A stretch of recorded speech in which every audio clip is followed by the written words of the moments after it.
Ladies and gentlemen, the bar has officially been raised. IWC on the air from Newville, PA for the very first time. Joe Dombrowski alongside Chuck Roberts as in the ring for our opening match. It's the fabulous John McChesney taking on Chris Hamrick. Well, this is definitely the first time I've ever been to Newville, Pennsylvania, and it's great to be here. What an opening contest we have, one half of the IWC Tag Team Champions. Of course, we're talking about Chris Hamrick and the fabulous John McChesney. We got two fan favorites inside that ring. And these guys, no strangers to each other, but before we touch on that, we had to touch on Chris Hamrick's upcoming match. It's December 11th in the Pittsburgh area. Chris Hamrick and his fellow IWC Tag Champion partner Tracy Smothers take on the original Midnight Express. Quick roll up. Action quickens here as we get back to the ring for a moment. Sunset flip by McChesney, but Hamrick kicks out. The original Midnight Express is back as another succession of pins. Joe, this one's almost too fast to call right here. Back and forth action, near pinfalls.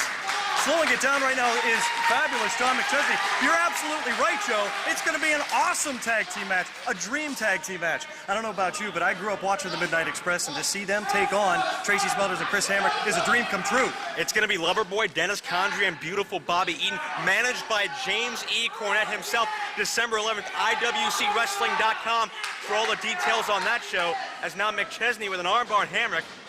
Counter now. And look at this amazing agility by Hamrick as he turns into the Japanese arm type, and McChesney comes right back. Lightning fast action. Chuck, this reminds me of their matchup several months ago. Back and forth action. These two guys, as you said, they've wrestled enough times, they know each other very well inside the ring. It was a tag team match, Hamrick and Smothers against McChesney and Jimmy Jacobs. The action was non-stop, one of our greatest tag matches of all time. and we're seeing almost a replay of that here. Hamrick and McChesney, my broadcast colleague Kingdom James said it best back at that match, two of the most underrated wrestlers in independent wrestling today. Well, that's a fair statement to make, I would suggest, but Chris Hamrick right now, one half of the IWC Tag Team Champions, so he's earned his respect here in the IWC, but in independent wrestling in general, you're right, very underrated. But keep in mind, Fabulous has a Super Indy Championship shot against Chris Sabin November 13th. That is if Sabin can hold on to the belt in Wilmerding. Right there, a handshake by Chris Hamrick, followed by a boot to the stomach. Hey, in wrestling, it's all about winning. You got to do what you got to do. Now a knee right to the midsection on Fabulous. Back and forth chops. Fab get a spring now. Nice springboard drop kick to send Chris Hamrick over the ropes and on the outside of that ring.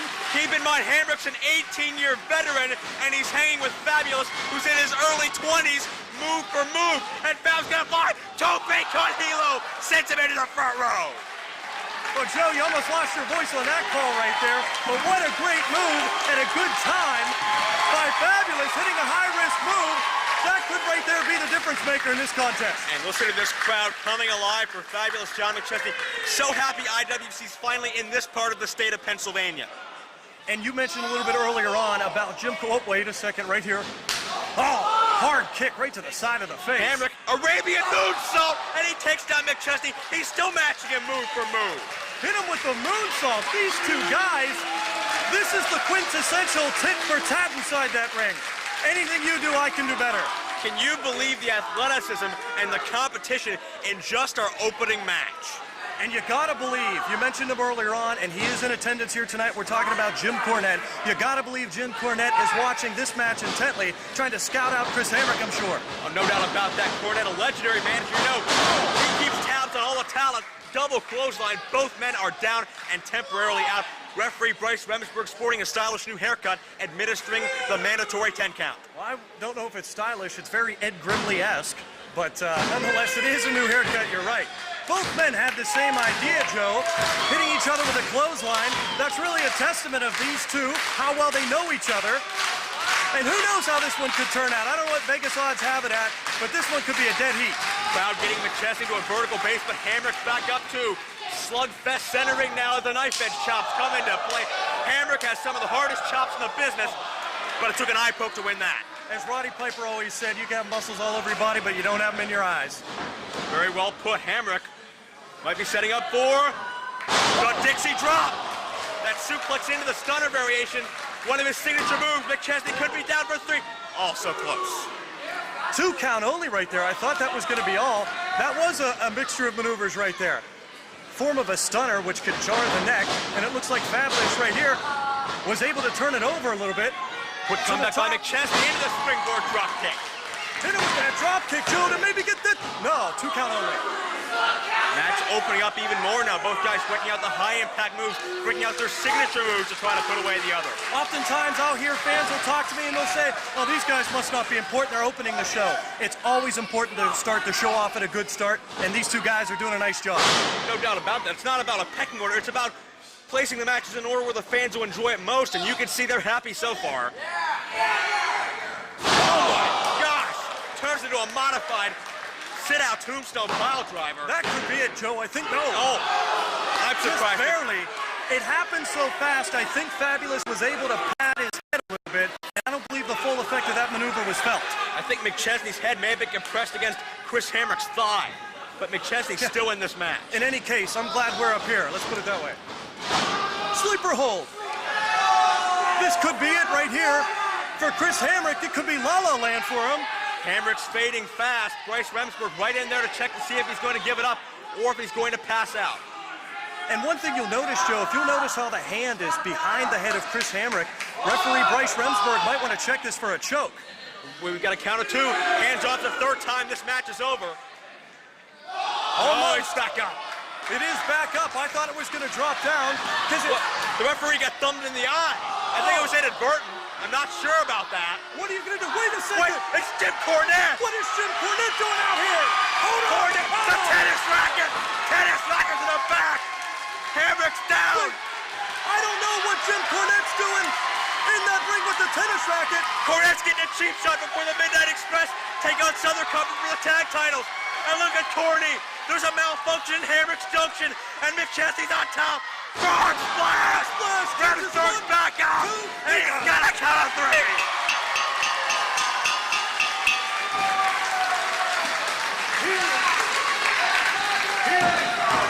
Look at Cornette celebrating. Cornette leading on Chance of Fabulous.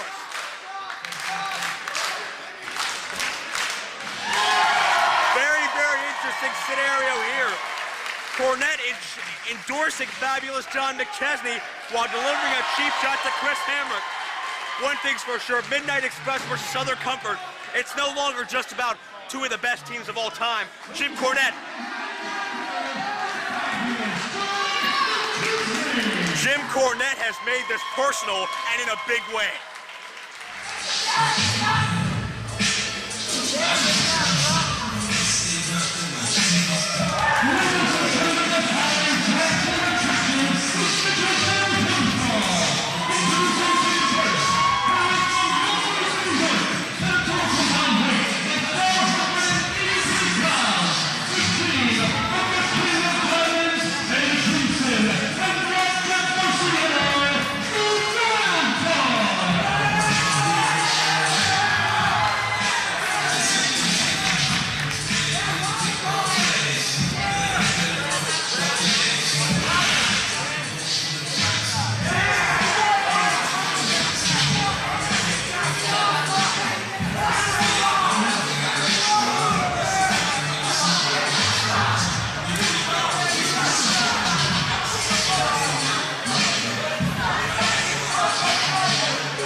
team action underway as the Wildcards sucking up to the crowd here by praising Chuck Roberts. Is unbelievably popular here tonight as we're excited to see the Wildcards take on Mickey and Marshall, the Gambinos. Well, God forbid I get a little bit of praise. Thanks a lot, Joe. That's very kind of you to point out. Nonetheless, yeah, I tell you what, we're starting off with tag team action here. And I don't know what I did to win the graces of the wild card, but they were nice to me inside the ring. They were nice to me outside the ring. I don't know what's going on, Joe.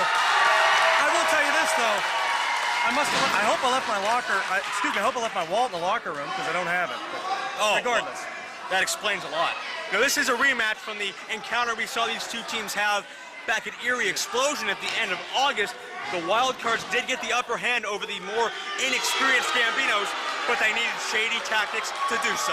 Oh, absolutely. I think I mentioned to you then, these Wildcards, they really know how to get underneath and mark up the ire, if you will, of their opponents. They play a lot of head games inside that ring. And you can say what you want about it, but I tell you what, they won the match. They got the win. They are masters of psychological advantage, but one thing I think you will agree with me on is that this is further evidence that IWC's tag team division is bigger, better, and hotter than ever before. Absolutely, and I think with the Gambino brothers being a new addition to our tag team talent here in IWC, it's only done wonders by raising the bar for our tag team ranks. Shoulder block as Eddie Kingston, one half of the Wildcards, takes down Mickey Gambino. Up and over, into a hip toss as Mickey counters.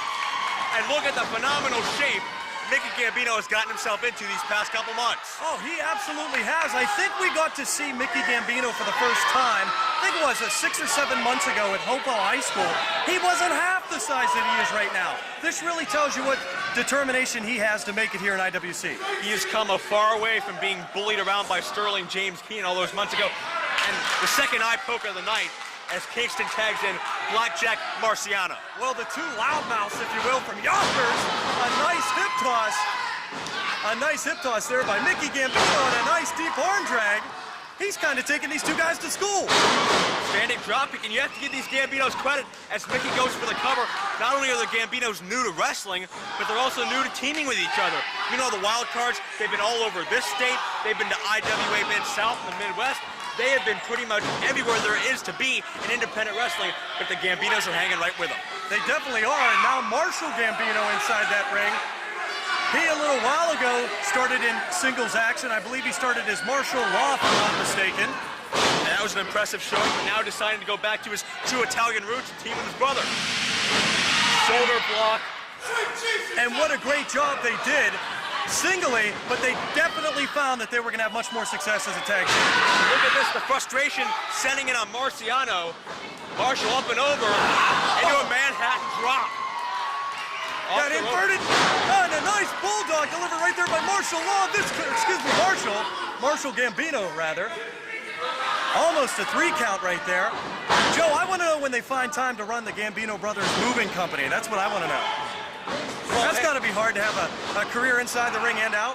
No doubt about that, but I'm sure it's great strength training for when they get in the ring, so Marshall can use moves like that clothesline to take it down. Cover, but Eddie Kingston right in to interrupt. And let's be honest, nobody, and I mean absolutely nobody, likes to help anybody move. And now a tag into Mickey. Little double team action here. The old demolition move takes down Marciano. Mickey goes for the cover. They just hit the demolition decapitation. I haven't seen that in ages, Joe. I guess they've been studying up on their classic tag team wrestling. Maybe they'll be pulling out Midnight Express moves next. You don't know. You're exactly right. There's a blind tag made right there. I don't think Mickey Gambino knows it. Look out. Oh, elbow right to the back of the head. Marciano took advantage of his experience, tripped Gambino up, and then Kingston was able to follow up with the elbow. Here's a cocky cover, Joe. You're not going to get Mickey Gambino like that. You're not going to get anybody in IWC like that. No, that's absolutely true. Matter of fact, I don't think I've ever seen anybody pin like that, but that's neither here nor there. Hard knife edge chop. It's really fun to see these guys inside that ring. They're young, they're hungry, they're really enjoying themselves. And if you talk to the Gambinos in the back, I know you've had a chance to interview them a few times, well, these two are just super nice guys. And they're young guys, and they got a great spirit. And there's the holla at your boy double elbow by the Wildcards. But you're right, it's great to see these careers of the Gambinos progress as the months go by, as Mickey just barely able to kick out, and see them gel into great IWC superstars. And that's definitely what they're destined to become, one way, shape, or form, and they want to make their mark. And you can be rest assured that they were watching the Chris Hamrick match earlier on, because these two guys want a chance against, two count only, they wanted their chance against Southern Comfort. No doubt about that. The Wildcards have faced Southern Comfort before. It was a very physical match. Unfortunately, it was at one of our non-televised events. I would love to see the Wildcards versus Southern Comfort in a high-profile situation. And I'd like to see another contest, to be honest with you. I'd love to see the Gambinos once again take on your two guys, Josh Prohibition and Matt Cross. They're four terrific athletes. I've severed all ties with those guys. Matt's down in Mexico now for whatever reason, as Gambino hits across body and a kick out by Eddie Kingston. You know, you don't only hand it to these guys inside the ring. How about referee Bryce Rumsberg? 2 matches in a row. Where's Bruce Gray when you need him? Right. Bryce Rumsberg's a fighter out there. I guess Bruce Gray has a tough second half ahead of him, I'd assume. Maybe so, or he's busy signing autographs, but nonetheless. Well, Bruce does have that fan club. Yeah, he reminds me of it all the time. He definitely does. And right there, there's a textbook choke. What do you think? Right from the wrestling book right there, Joe? Taking advantage of the inexperience, wiling up Marshall Gambino, getting his temper wild, and then just following through with a choke. Suplex coming up. Mickey blocks it. Here's where that larger frame of his comes in handy. He got him up over it, nice. Drives him down hard to the mat. This could be a turning point right here in this contest. But Mickey is nowhere near his corner. Wildcards make the tag, Kingston in. Can Mickey make it? No, he can't. And smart tactical wrestling right there, cutting off the other partner. Now watch as the Wildcards are going to take advantage of this. Of course, no tag was made. Oh, drop kick right between the nose. Right to the bridge of the nose. And there's a cover, but the referee is out of position. Two count. There's where their strategy might have went against them there. If they did not have Marshall distracted, that might have been it. Mickey is still reeling from that drop kick right to the nose. And now, as you can tell, jaw-jacking with the fans is the Wildcards. They do a great, if you didn't listen, you can almost not even tell they're from New York. What do you think? It's very important for them to gain fan acceptance, even though they go about all the wrong ways of doing it. They do, that's true. And now the fans rallying behind the Gambinos as Mickey takes some shots to Marciano. Stuck in the clothesline. Power slam and a beauty. Power slam. Caught him nicely, and right here is definitely where Mickey Gambino needs to make a tag. But notice Mickey did not have enough energy to stay on top of Marciano. It's now or never, do or die for Mickey to get that tag to Marshall. Blackjack Marciano definitely looks like he's ready to get a tag in. I don't know if Mickey Gambino can make it in time. Looks like these two guys are hurting inside that ring, Joe. And these guys are a moving company. They're going to have to start hauling you-know-what to get there. The tag is... Wait a second. Dual tag Marshall in there. Clothesline. Marshall takes down. Where's Chuck Roberts going? I'm sorry, I don't understand. Kingston charging in. Marshall, clothesline shot. Takes down Kingston into the cover, but interrupting again. The Wildcards being such a great tag team, and now Mickey back in there. Mickey has a second rush of adrenaline. All 4 men in the ring battling now. Spine buster by Mickey. Follow through with the big splash. This could be an upset. No. Interrupted by Kingston. That was an homage to Arn Anderson. What an unbelievable spine buster delivered by Mickey Gambino. And now we're down to Eddie Kingston and Marshall Gambino slugging out with forearm shots in the middle of the ring. Who is going to budge first? The King of Diamonds is feeling the worse aware right here, as it looks like Marshall Law. I got to stop doing that, Joe. Wait Marshall a second. Gambino, wait a second. Brainbuster counter. That's how they did. That's how they won last time. But Bryce Rumsberg caught him. Good for you, Bryce. How often is the referee in nice position like that to see it? And Bryce Rumsberg did catch him. That could have been an upset. Look out! Roll up.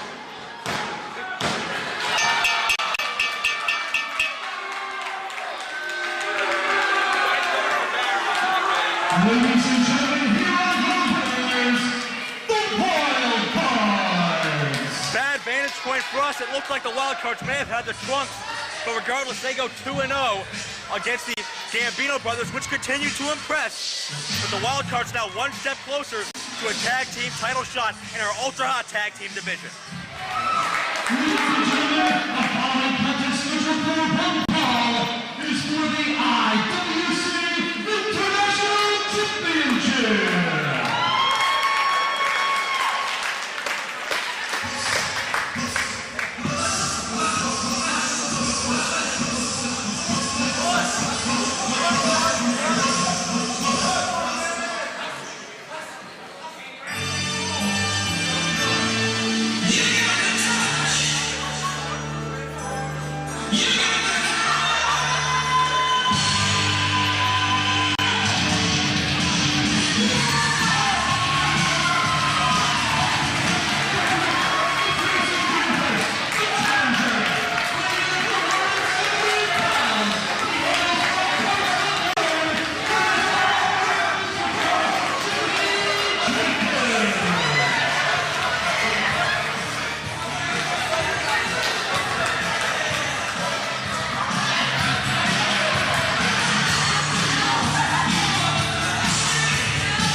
And ladies and gentlemen, please welcome his opponent, weighing in at 200 pounds.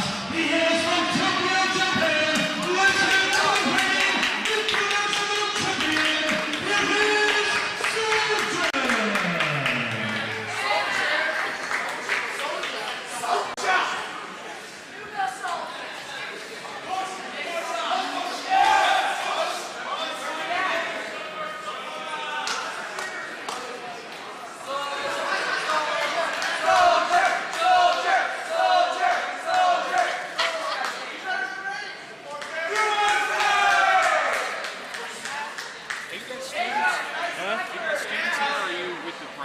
I'm with wrestling.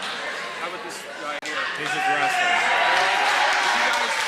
You got a great voice for broadcasting. You really do. I've been on radio for 20 years, and you do good on the radio.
Time to decide the fate of IWC's newest created championship, the IWC International title, as our international representative Soldier returns to U.S. soil for the first time since June to take on the barbaric berserker Jimmy Jacobs. Joe Dombrowski alongside Chuck Roberts calling all the action.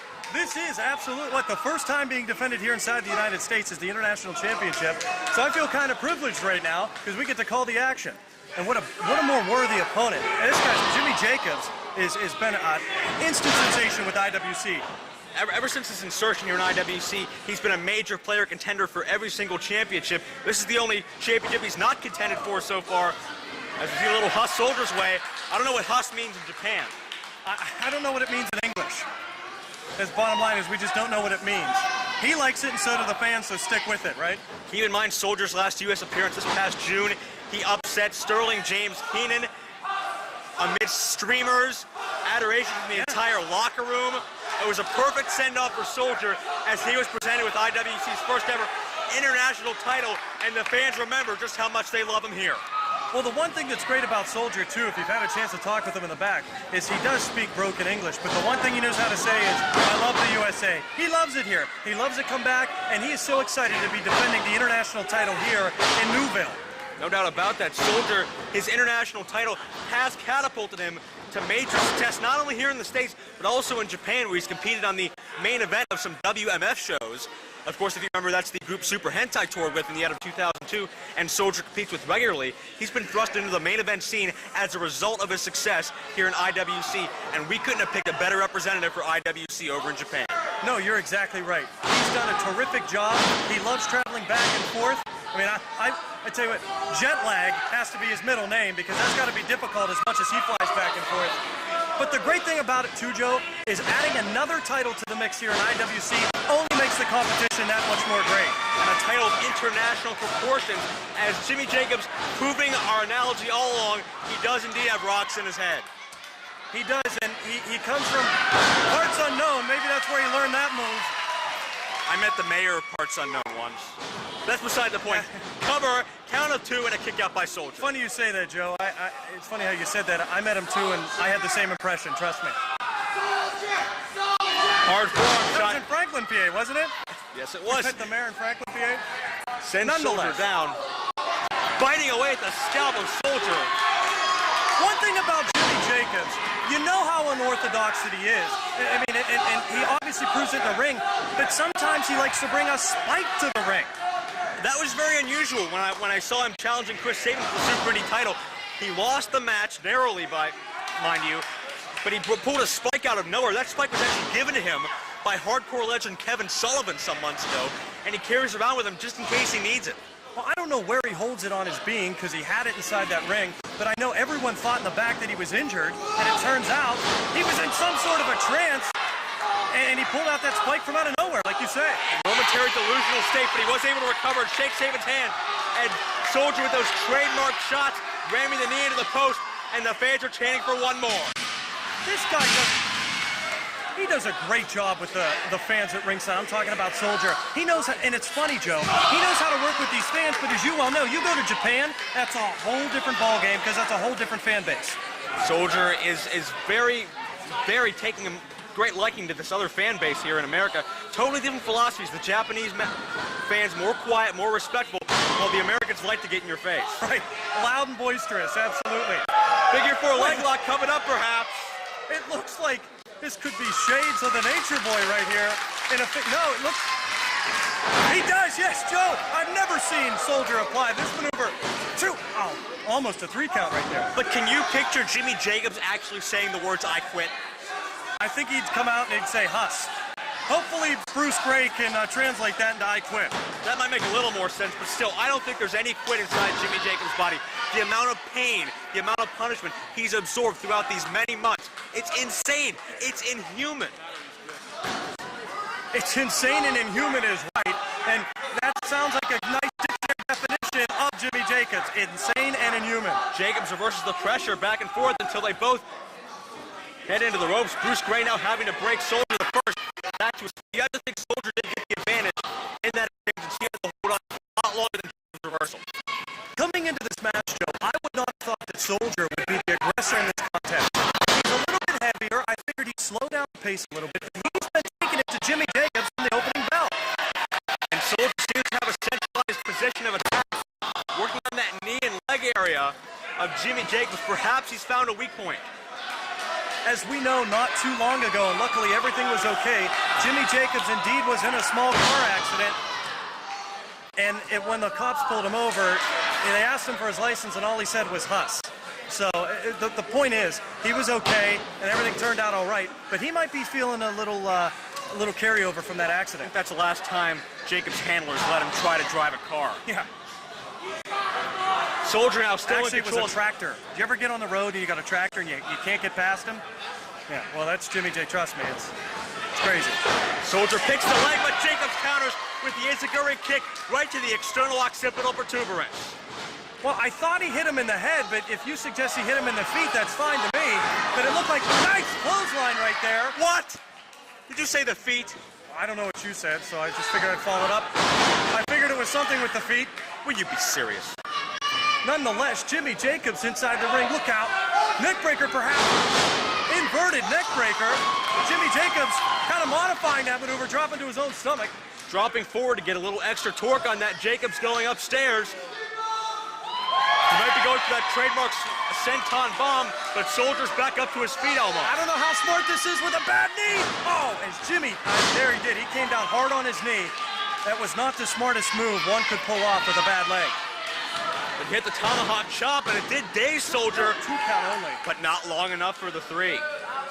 2 count only for Jimmy Jacobs inside the ring. As Soldier now, he's the one that's going to start feeling the pain here, it looks like. Uh-oh, looks like it could be the beginning of the end for Soldier, Joe. Setting up for the kamikaze, as Jeff Gorman would say, unprettier as us normal people would say. Cover, count of 2, oh, what a near fall. I thought that was it right there. We were very close, rather, to having a new international champion. And imagine if Jacobs wins that international title. What countries would he defend that title in? Iceland, perhaps? It's possible, but he's going to defend it in parts unknown. That's exactly right. Jacobs still feeling that knee. It's distracting him a little bit. Going back to that headbutt. Can Jacobs hit? Oh, might have been going for that big boot. But he was slower than usual. Face plant by Soldier. He did plant his face in the dead center of that brand new IWC ring. As now Soldier trying to get the fans behind him. Feel the electricity here in Newville, Pennsylvania. As now it looks like Soldier's going to go to the top. Jimmy Jacobs might catch him. Indeed he does. Jimmy Jacobs caught him here now. Uh-oh. It looks like Jacobs could perhaps set him up here with a superplex. Both men fighting for positioning. Jacobs seems to be winning out. This could be the beginning of the end right here, Joe. Between these two, no. Now Soldier, look out. Sunset flip perhaps. Going for the sunset flip power bomb. He hits it off. And Jimmy Jacobs hit hard. He hit his back of his head, whatever you called it earlier. He crashed down hard as now Soldier goes to the 3rd rope on the top. Joey's got himself perched up there. Look out. Drops it. Looks like he caught him with an elbow right in the sternum. Right you are, Chuck, as he goes for the cover. Oh, 2 count only. And that was about a 2.5 right there. That was a lot. I don't know, that was kind of odd. It's tough to tell from our vantage point exactly what hit Jimmy Jacobs. But one thing I can tell you for certain is he did connect with him. Looked like an elbow to me, but look at the schedule Jimmy Jacobs has been through. Not only competing all over the country despite recent car accidents, but recently contending for all 3 IWC singles titles within the past 2 months. Jacobs might be time for that senton bomb. Bouncing right off of Soldier. He drops squarely. We have a new international champion. No. Joe, I thought that was it right there, but referee Bruce Gray saying absolutely a 2 count only, as both these guys have hit high-risk maneuvers, and for all intents and purposes, this one should be over. That's a lot of guts on Soldier's part to be able to kick out of that senton bomb. Jacobs hits that bounce better than anybody. He bounces off the opponent. And now it looks like the fans might be getting that hush chant, maybe getting behind Jimmy Jacobs. Countering the go-behinds, Jacobs charging. Quick roll-up by Soldier, count of 2. Jacobs just kicks out. I thought maybe we'd see an identical finish to the Wildcards earlier. It's now, wait a minute. Joe, I thought he was going to go for the surfboard. No, he's got him in a submission. Modified submission. I'm not exactly sure. That's it, Joe. A little bit of a bow and arrow after. Did Jacobs actually tap out or give up? Unbelievable. Ladies and gentlemen,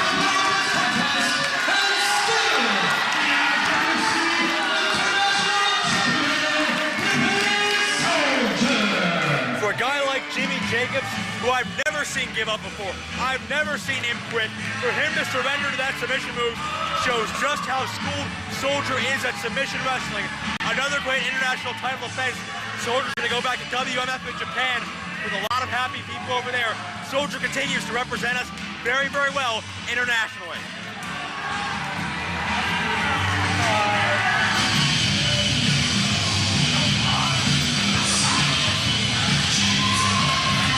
ladies and gentlemen, the five contestants, this is your one brawl. Introducing to you first, making his way close to the ring, from the Sunset Strip, weighing in at 220 pounds, mystery, James Keenan.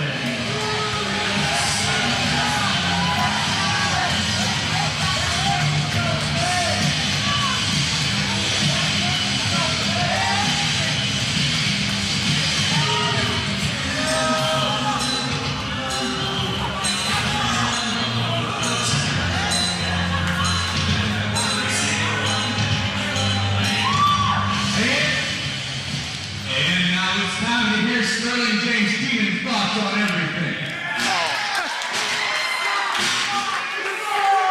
On my way out here, I have to be honest when I say I was absolutely disgusted seeing this town. Do we really need this right now? By the time I passed the second horse and carriage, I was ready to turn around and go home. Sunset Strip's a long way from here. Being the kind-hearted soul that I am, I hate to deprive you, Newville, of such a beautiful reunion. What you're about to see is months in the making as CM Punk finally accepts the truth and becomes my tag team partner after I pin his shoulders to this mat. 1, 2, 3. After that 3 count, greatness will ensue as CM Punk and Sterling James Keenan become the next IWC Tag Team Champions. Now, Chuck, if you'd be so kind, introduce my future partner. I think he's jumping the gun a little bit on that one. A couple of wins have gone straight to Sterling's head, Joe.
CM Punk with some words for Sterling. Excuse me 1 second. Sterling, I heard what you said. I heard you earlier, and it really kind of affected me. I want to give people a little bit of backstory here. You see, me and Sterling James Keenan were a tag team not too long ago. And in my humble opinion, we were a fairly effective tag team. However, the problem lies within his shortcuts. You're a cheater. I told you 1,000 times you don't need to make the shortcuts. You can be as good as I am. All you need to do is apply yourself.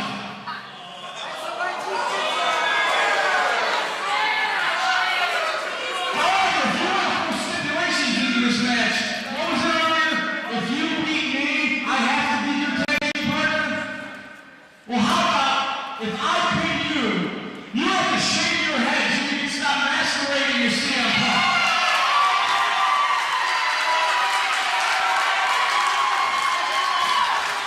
See if Sterling puts his money where his mouth is.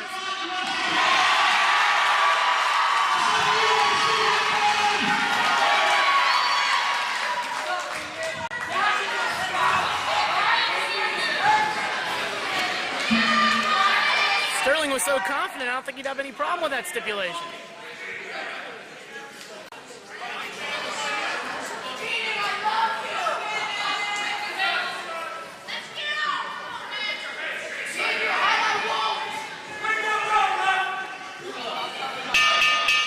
And this is going to be a tremendous grudge match. Keep in mind, stipulation TBA.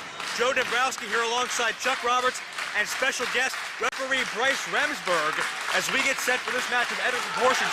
Keep in mind, guys, Sterling and Punk were a unit, but when Sterling lost that title and had a few miscommunications, their downfalls became too much for them and went their separate ways. But Sterling is the one that can't seem to get past this team being over. You're absolutely... that was a pregnant pause, John. John, that was a pregnant pause. Excuse me, Joe. I apologize right there. You're exactly right. And Sterling James Keenan with the cheap shots on CM Punk early on off the rope. Dunk underneath CM Punk with a deep arm drag. Takes down Sterling James Keenan and a super slam. That's exactly what Punk was talking about, Joe. Hitting him from behind, holding the ropes when he pinned Colt Cabana and Wes Mifflin a month ago. That's right, back at Summer Sizzler. I've been saying it for months. Sterling James Keenan doesn't need the shortcuts. Why does he go there? Finally, Punk has seen the light. Look out, Piscano over the top, lands on top of Sterling. Right to his feet is Punk. And I got to tell you, if this does turn into a haircut for Sterling James Keenan, I know he's not going to be a happy individual because it looks like he just put about 20 pounds of shoe polish on his hair before he walked out to the ring. Now keep in mind the stipulation here. If Sterling James Keenan wins, CM Punk has to go back to his side, drink the Kool-Aid again, if you will, as Punk elevates him with a high back body drop. But if Punk wins, Sterling's head is shaved bald. What a back body drop. He could have sent Sterling James Keenan over the top rope with that one. And let me say quickly so I can throw this in, Bryce, I always say sometimes I'm pulling double duty. Nice to have you here in the booth. My pleasure, Chuck. Hard turnbuckle shots by CM Punk as he introduces Sterling to every corner of the new ring. And now the fans are going to get their wish. They're at least going to get, what do you think, 10? Oh, not quite. Sterling stops him. Inverted atomic drop Again. delivered by Sterling James. Blatant below-the-belt shot. Counter to a second Manhattan drop by CM Punk. Tit for tat. He took that one from the second rope on the inside, and now right snap suplex with a float over, and now 2 count only. This match is huge, but keep in mind CM Punk, another huge match coming up. It's November the 13th. CM Punk versus Chris Hero. The last match was a draw. This match, 45-minute time limit. It's almost a shame, and right there, Bruce Graves is thrown into the ropes. I know you've been on that receiving end, Bryce. It's not an easy thing. That's using a referee to your advantage. Sterling's a touchy type of guy. 30 minutes couldn't contain Punk and Hero. We'll see what 45 do on the 13th of November, Joe. Go to IWCWrestling.com for all the info on Punk versus Hero, the East Coast chapter. Sterling elevates Punk up with a scoop slam. Now Sterling James, throws that fist right between the eyes on CM Punk, and that's got to give you a headache taking a hard fist right between the eyes. This is the difference between Sterling and Punk, Joe. Punk hooks the leg always for the pin. Sterling with a nonchalant, almost cocky cover. CM Punk, you know, he's not just another guy. You're not going to pin him like that. But I do have to give Sterling credit for one thing. Even after he lost CM Punk, even after he lost the IWC heavyweight title and went into that losing slump, he never lowered his level of competition. It was always main event level caliber. He wanted to continue to take on those type of stars until he was back up to their level. He's a super Indy killer, if I'm not mistaken. That's what he dubbed himself the other week. He said he's the alleged super Indy killer. He's going to take down CM Punk and then make his way to champion Chris Sabin. CM Punk kicks out after 2. No leg hook. He's talking about the tag team titles, too. This guy's got some pretty lofty goals. And one thing you got to recognize is they talked about it when they were kind of flapping their gums at one another prior to the start of the match. But if you notice, Sterling James Keenan, he gained some weight. He's pretty close now to CM Punk. He does have long hair now. These two guys, I'd say they're almost identical, I'll be honest. Albeit one has white trunks, the other has red, but... They're often confused for one another in the locker room, Chuck. I know you've been back there. One walks by, you're not sure which one it is. You'd almost wonder if these two could reconcile their differences, what a tag team they'd make again here in IWC. Absolutely, Punk said himself they made a formidable combination. Nobody could take them down. It was constant double teaming that kept Sterling on hold of that IWC championship. Sunset flip, Sterling only on the ropes. Shot right to the forehead. And I thought right there that Sterling James Keenan was going to drop his weight down, could have got a pinning combination, because that's what Sterling James is going to have to do. He's going to have to get a quick win over CM Punk. CM Punk, the reason he wrestles in 30-minute, 45-hour matches, because he gets better with time. And look at that. Neck breaker, almost a blockbuster, if I dare say that. Give this 45-hour match on tape, Chuck. Did I say hour? Or like 7 tapes. Volume 6. All right, that's enough. But That's actually one thing I do have to say here. Look at CM Punk. He's put this Sterling thing past him. Sterling's always been the one harping about CM Punk. CM Punk has done such great things since severing ties with Sterling. He's jumped on a 15-foot high cage. He had the Chris Hero match, challenged for the Super Indy title. Punk is his own man now, and Sterling can't seem to accept that. He's trying to draw Punk back into the way things were at the beginning of the year when Sterling was on top. Speaking of on top, superplex from the top, and both men are hurt. Punk took just as much as that as Sterling, it looks like. Oh, both these men are in tremendous pain. By my watch, we're about 5 hours into this contest as we that kind of ripped myself there. 5 hours. Anyway, these two guys definitely taking it hard to one another. There is just a general disdain between these two guys. Hard clothesline knocks down Sterling in a second. The adrenaline pumping as Punk hits the forearm shot. Perhaps a quick cover here. No, 2 count. CM Punk looks like he's ready. Could he polish him off? Set up. Double underhook. Where's he going to take him from here? Into a backbreaker. Oh, Sterling in half. Got him well, too. Right to the small of the back. Another testament to Sterling being able to kick out of that. You have to give both of these guys a tremendous amount of credit. After all, both of them are former IWC heavyweight champions. Oh, absolutely. By Punk No, you're counters. exactly right. Inverted DDT by Sterling takes Punk down. And don't think that Sterling James Keenan, just because he hasn't been in the world title picture recently, don't think that he's forgotten about that belt. He'd love to get Shirley go inside that ring. 2 count, as a win over CM Punk could propel him there. But as for right now, he seems to set his goal on being the Super Indy killer. He seems to have Chris Sabin in his sights, capture the other singles belt he hasn't had. That is if Sabin gets past Shelley later tonight. That's right, and we have the helter-skelter by Sterling. Can only hold it in for 4 3/4 seconds before it becomes illegal. 7-8, Wait a second. Joe. I don't know, it looks like Bruce Graves being awfully lenient here. Judgment with no call by count. Bruce. Victory roll by Sterling. No. You gotta believe Bruce Gray knows the hatred between these two men. He wants this thing settled, not on a cheap disqualification. Sterling's hair's on the line, and Punk's, future tag team career's on the line. Oh, Martial arts style kick into the jump against the Gurry. Well, let's be fair, CM Punk, he did agree to the tag team stipulation, but I don't think James Keenan agreed to the haircut. We should also mention Sterling James Keenan recently ranked in the PWI 500 for the very first time. And anytime anyone gets in there for the first time, it's a major accomplishment. Yeah, I don't know. His head had a little trouble fitting through the doors of the Big Spring High School this afternoon.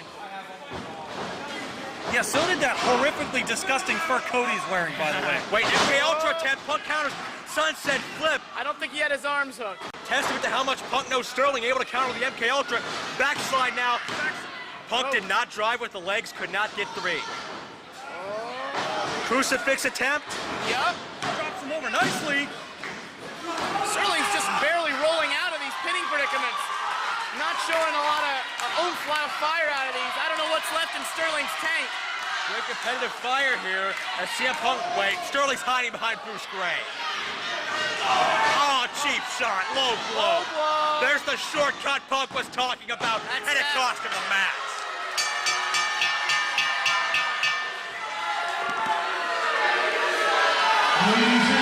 Blatant to all the people of Newville. Bruce had no idea. Sterling James Keenan takes another shortcut to win, but the big story here, CM Punk has to become Sterling James Keenan's tag partner and ally again, Bryce. It's a very good point. I think we're forgetting about that. I can't imagine Punk's happy about that, or the way his lower extremities feel right now. You know Punk's got to be very upset, but a very interesting journey we're about to go on here as Sterling James Keenan has CM Punk back on his side, but this time it's not willing. Big win for Sterling.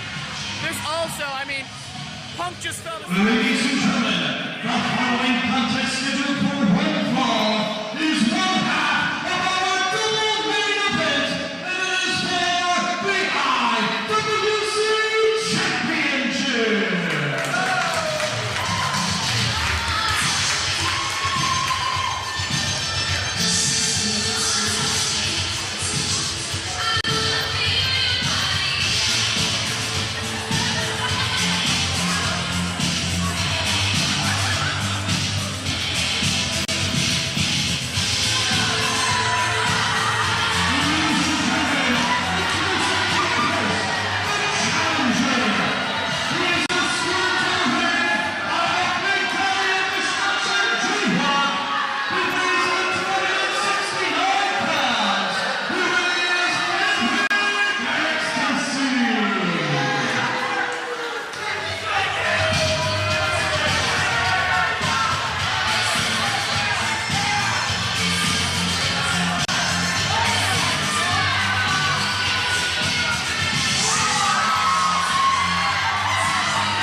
after the way he was a champion, please.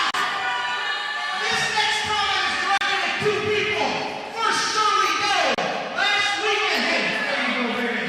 Last weekend, you took advantage of the fact that I couldn't watch my man's back, and you mounted to that title. But you know what? Tonight that ain't gonna happen because I got two chairs right here. One is for my ass to sit right there at ringside, and one is to go upside anybody's head that tries to cost this man the title. And number two is your so-called little hero that people say are here tonight, Mr. Mick Foley. Foley asked Cactus Jack instrumental in Doe winning the title. You can put on the sun don't shine, because I wasn't here last weekend, but I'm damn sure here tonight. You cheer all you want.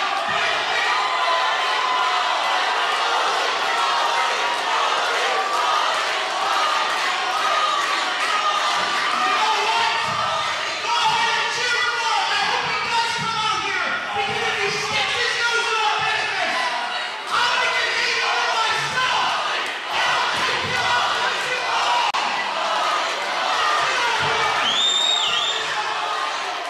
Get this out of the way.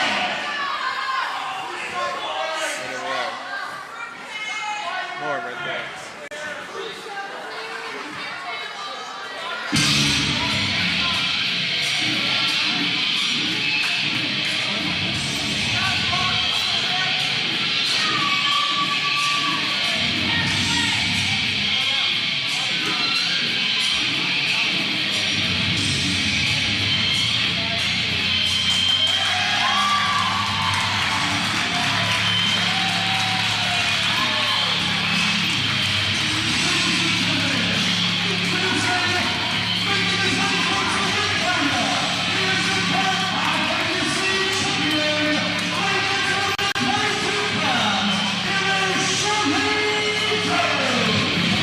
Joe, I know that you as the commentator and me as the referee are supposed to remain impartial, but you couldn't help smile when Shirley Doe achieved his goal, his dreams, became the heavyweight champion last weekend.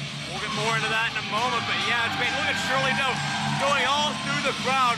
You can tell he has a newfound fire ever since he won that championship. I've never seen him smiling so much as I have this afternoon. He's in a great mood. He's on top of the world. He's the IWC heavyweight champion. And you got it, Eric Exey not wasting any time enacting his return clause in the contract for the championship.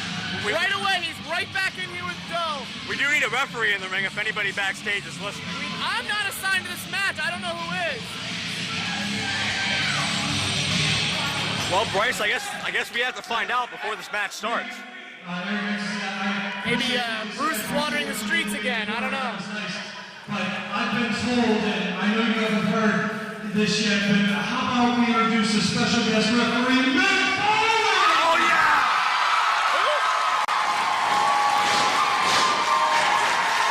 Let's go backstage to Sean Mooney. Oh, look at this! Mick Foley is back! Newville comes alive! And the odds have been even.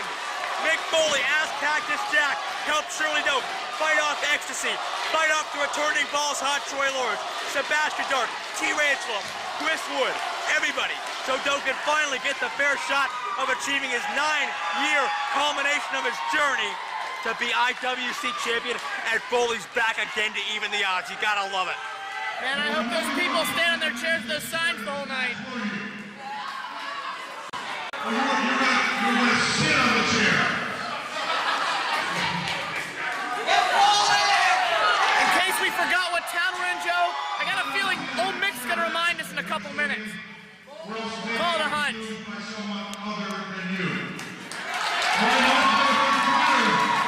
Shelley, I came out and had a good time. For all of you contributing money to the Children's Miracle Network, thank you very much. I'm going to stick to that. I want a cash in my pocket. It's not mine. I've got to be honest, I'm keeping the t-shirt money, but all the photo money, like that goes directly to the Children's Miracle Network. So far, we're over $500. Our goal, and if you're out there with the initial, is $1,000. And if we don't reach it, believe it or not, I know Shelley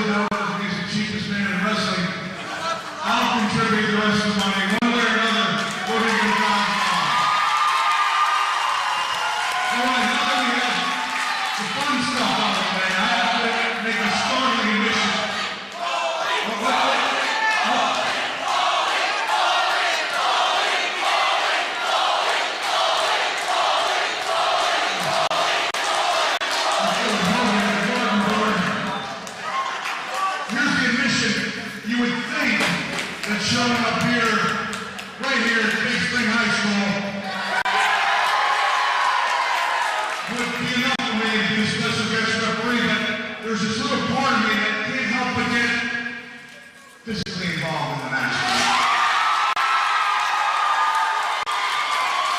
So what I'm doing is I'm warning you, and especially you, when I see one bit of rule bending out there, not one bit of rule bending, but you start taking advantage of me, I will not hesitate to get physically involved. Now, the only problem is, when I usually do get involved in matches, I have a special partner that I like to call Mr. And I was feeling a little forgetful when I woke up. I forgot to bring Mr. Socko with me. I was wondering if any of you kids out there could take the sweatiest, dirtiest sock.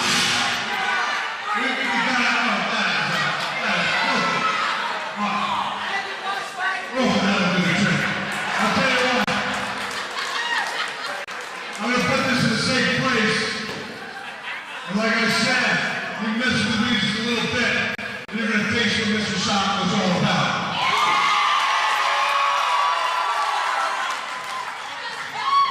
Hey, Foley, you think you got the advantage over me? But let me tell you something. I've had bigger and straighter objects shoved in my mouth, buddy.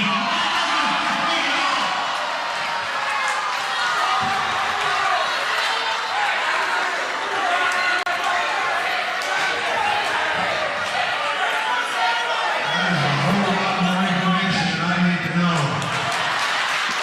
And not only is that the most disgusting thing I've ever heard in my life, but I was backstage having a couple of quality Walmart hot dogs and barbecue sandwiches.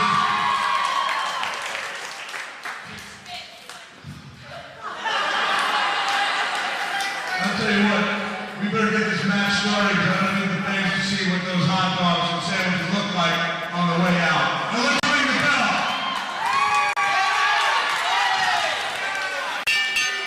Here we go, IWC title on the line. Shirley Doe defending against the man he just defeated for the championship days ago, Eric Ecstasy, as Doe is a close line.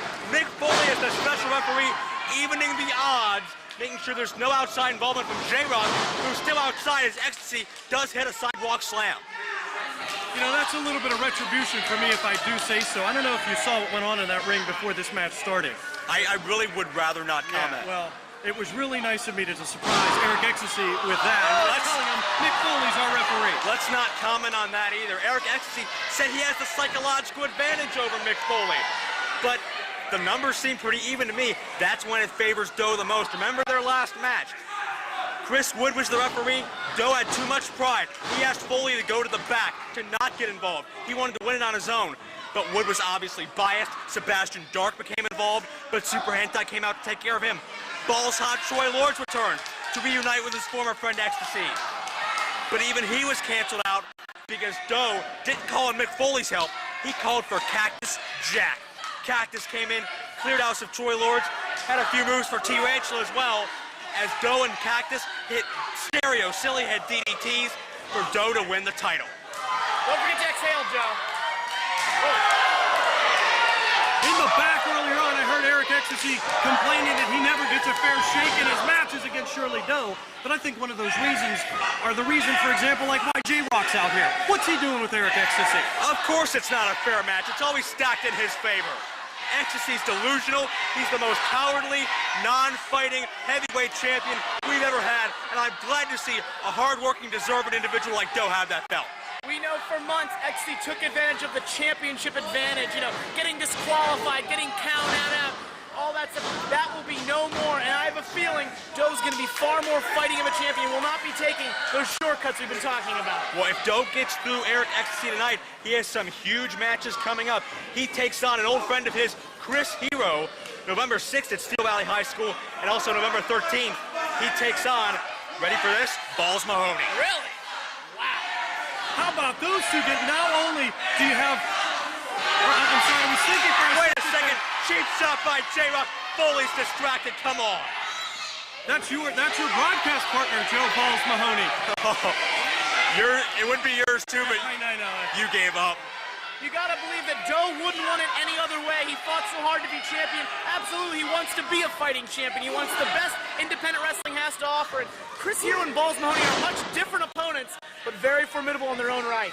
And Doe and Balls Mahoney had that match a couple years ago in Uniontown, claimed by many to be one of the best of Doe's career. And we do have to congratulate both Ecstasy and Doe. Wait, a distraction is Ecstasy and Doe also debuting in the PWI 500. But J-Rock with a chair to the small of the back. Come on. That's uncalled for. Now we see why J-Rock was barred from the building last week in the Newville IWC boiling point. Now, Foley may have been born on a Tuesday, but he wasn't born last Tuesday, Joe. He's got to figure something's up here. Well, he said one minor rules infraction and X is out here. They have to be treading on thin ice when it comes to the hardcore legend Mick Foley. By my watch, he was born about 500 days ago.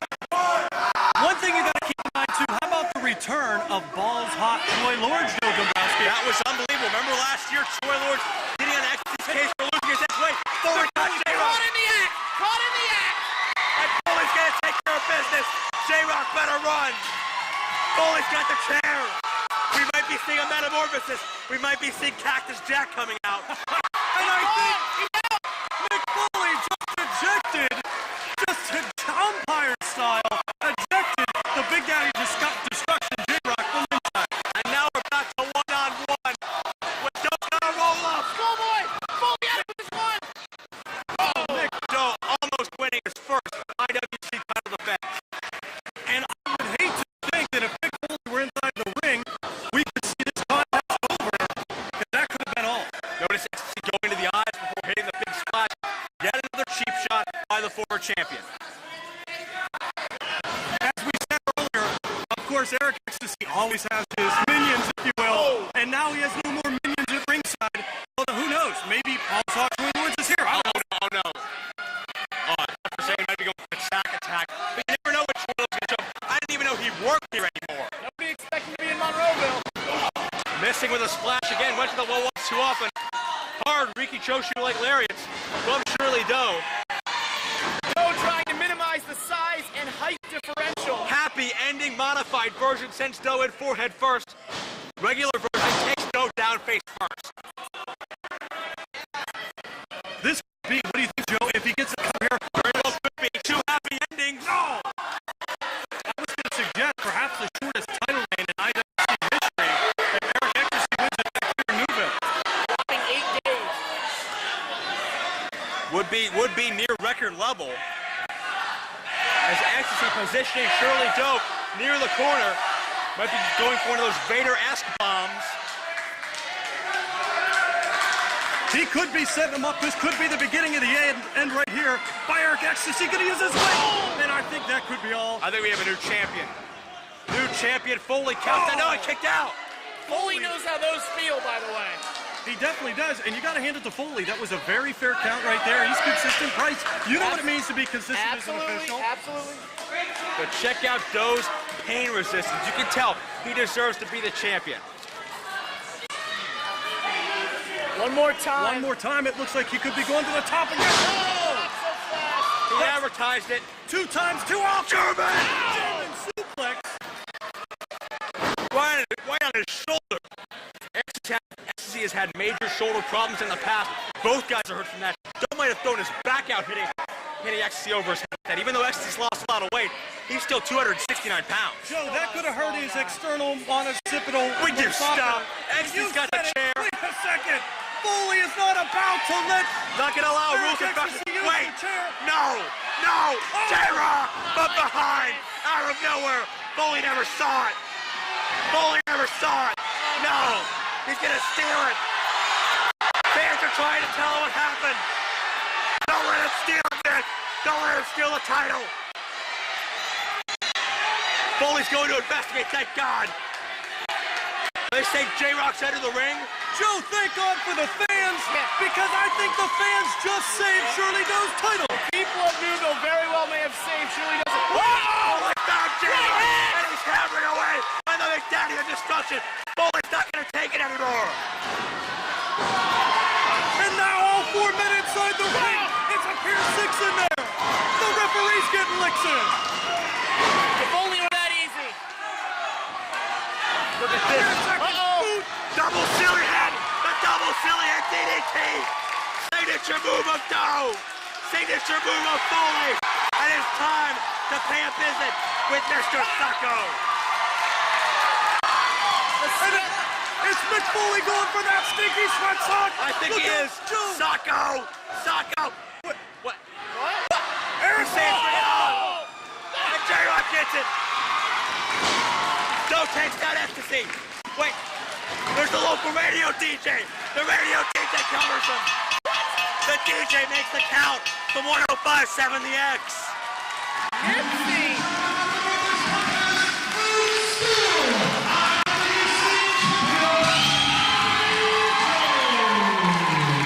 Doe retains the title even without people barred from ringside. Doe still comes out on top. Doe, Foley, and radio DJ from 105.7 The X takes care of business, and Foley and Doe can celebrate the ring. Another great win, another chapter in Doe's journey on top.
Japan,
IWC's The Bar has been raised here in Newville, PA. Joe Dombrowski alongside Chuck Roberts for what's going to be a hell of a fight.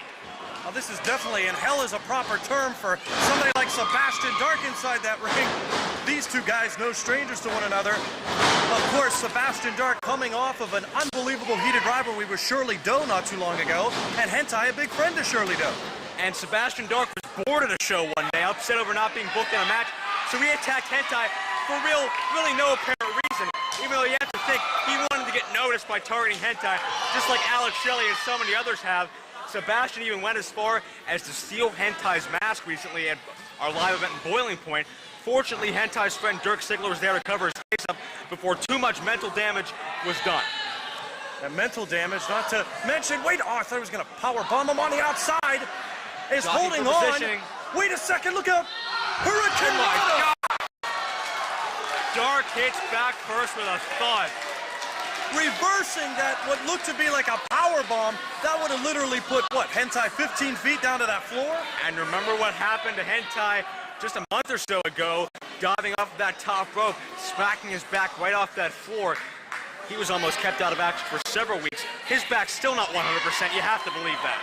No, and I believe, if I'm not mistaken, that was along with Carlton Kaz. I think it was Kaz who was taken on inside that ring. And a suplex on the outside. Joe, those might look like mats, but I can tell you that's like all-weather carpet out there on top of a gymnasium wooden floor. And Sebastian Dark is trying to do something very few people have tried to do. Think of how important the mask is in Mexico, in Japan. It's almost sacred. And Dark is trying to take away Hentai's very identity, cross-body. Oh!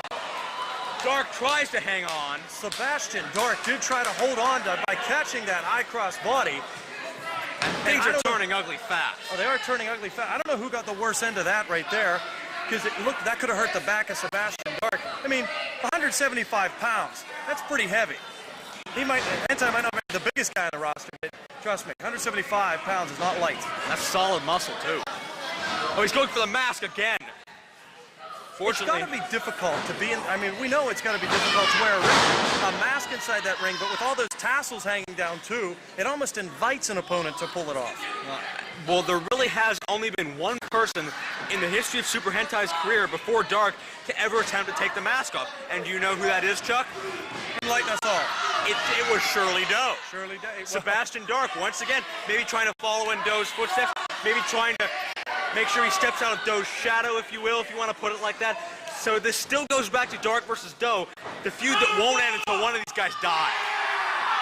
And now Sebastian Dark calling for a power bomb. It looked like perhaps maybe he's going to pull it off here. Power bomb. Hentai turns it around into a sunset flip. No, 2 count. This Sebastian Dark has a bona fide mean streak, Joe. Is that clothesline 360'd him in midair? What a powerful, powerful clothesline. Sebastian Dark, so much hatred inside that body. Here's a guy that has not walked. Wait a second, he's going for the mask again. He's starting to get it undone. I don't know if Dirk Sigler's here tonight. I don't think he is. I haven't seen him today. To protect Hentai, Sebastian Dark is trying to ruin Hentai's career basically in this match. Oh, it definitely is. And as I was about to say, Sebastian Dark, who drops a nice elbow. Sebastian Dark is a kind of guy that when he got into IWC, he's disliked the fans from day one, and he dislikes the fans today. That's just the way he is because he's not a very nice person.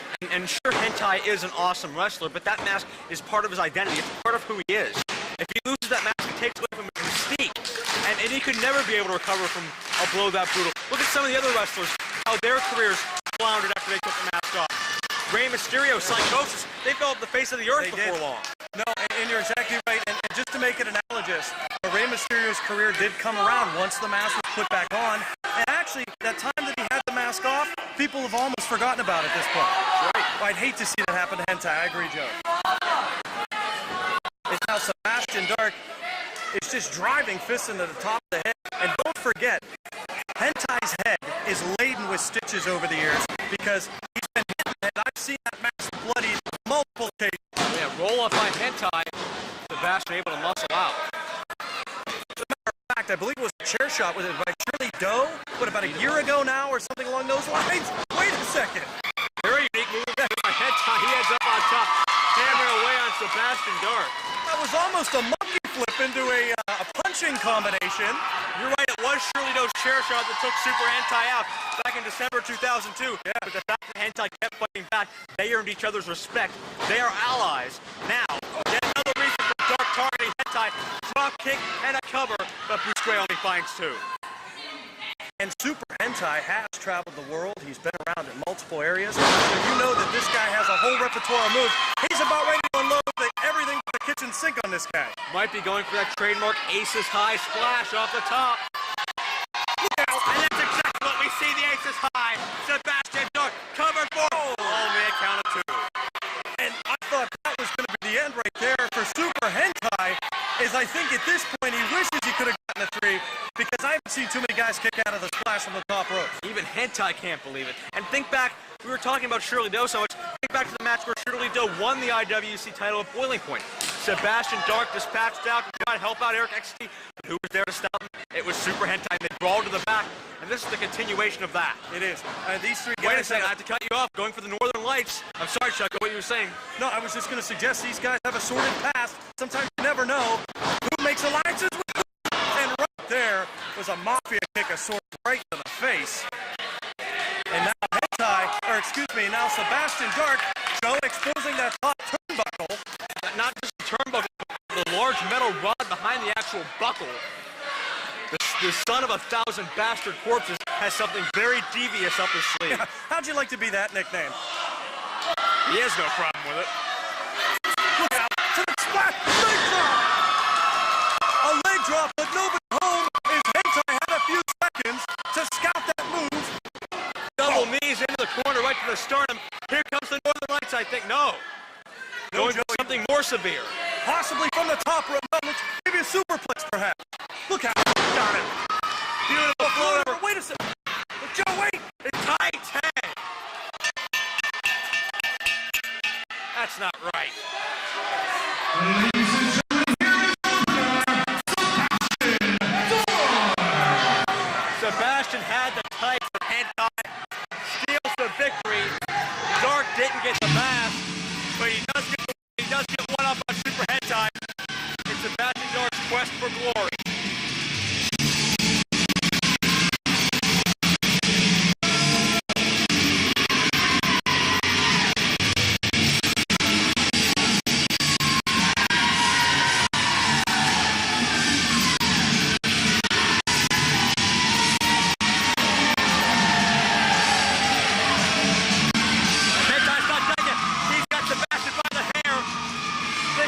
Continuing. Dark hits the ring step. Hentai and Dark battling all the way to the back. This issue's far from over.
against Alex Shelley, Joe Dombrowski, Chuck Roberts here at ringside.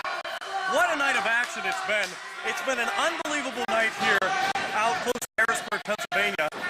And I tell you what, the action has been unbelievable, but I've been looking forward to this one all night, Joe.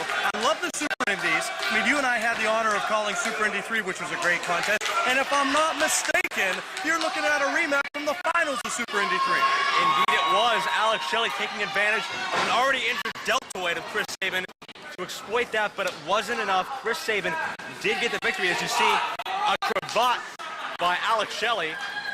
Shades of another great wrestler, Chris Hero.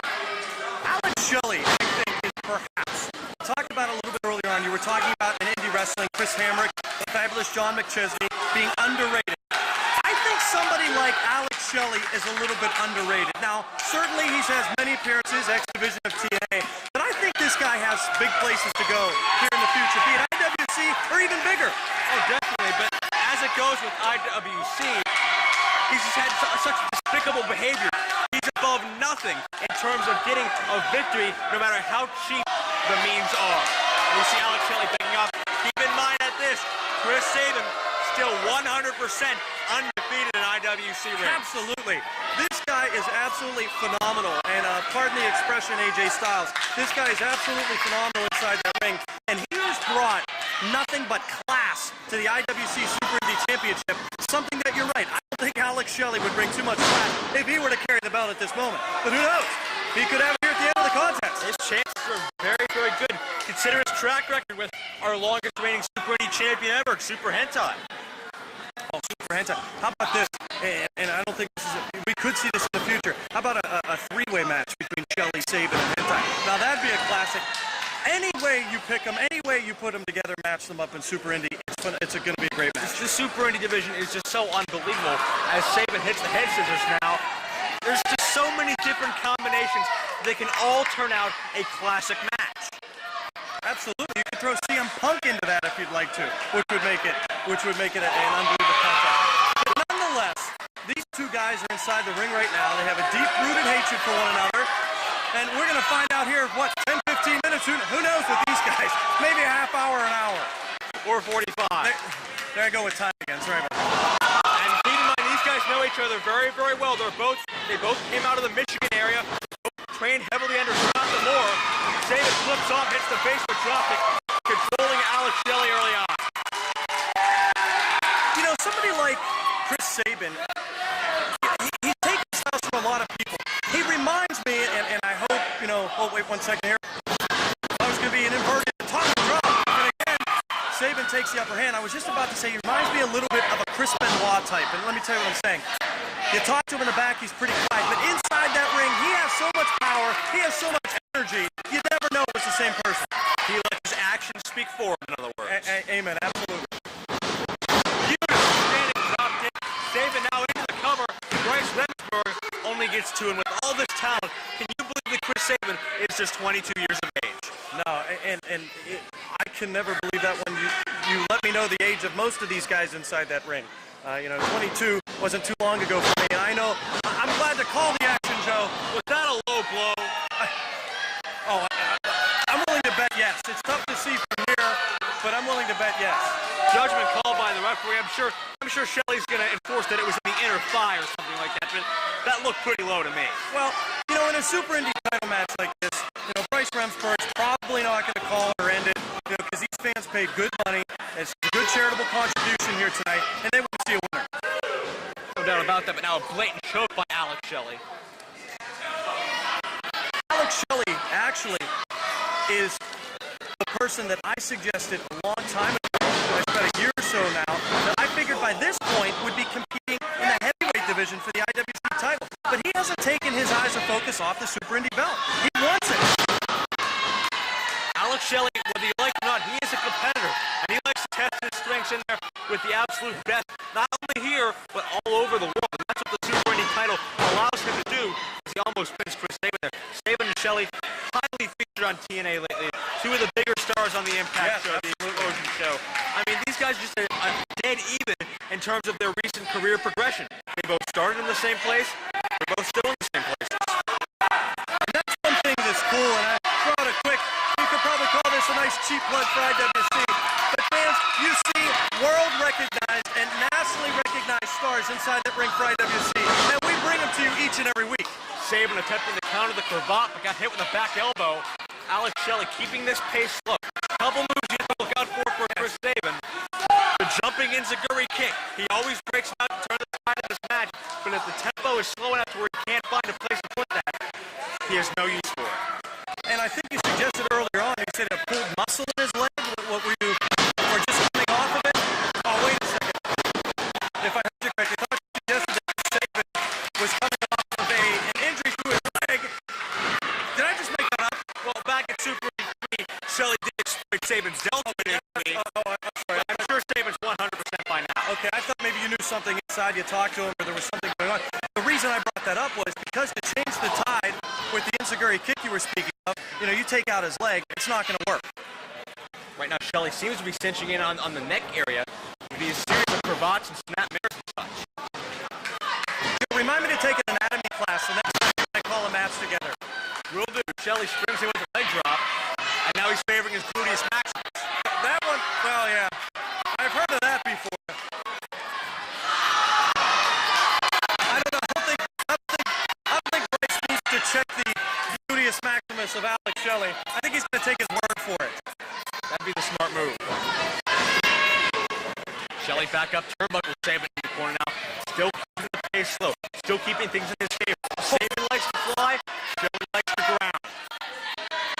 Shelley reminds me of a spoiled little brat inside that ring. I mean, correct me if I'm wrong, Joe. You watch it, and he just slaps the guy's face on the top rope. That's intimidation. Look out. Shelley took a risk.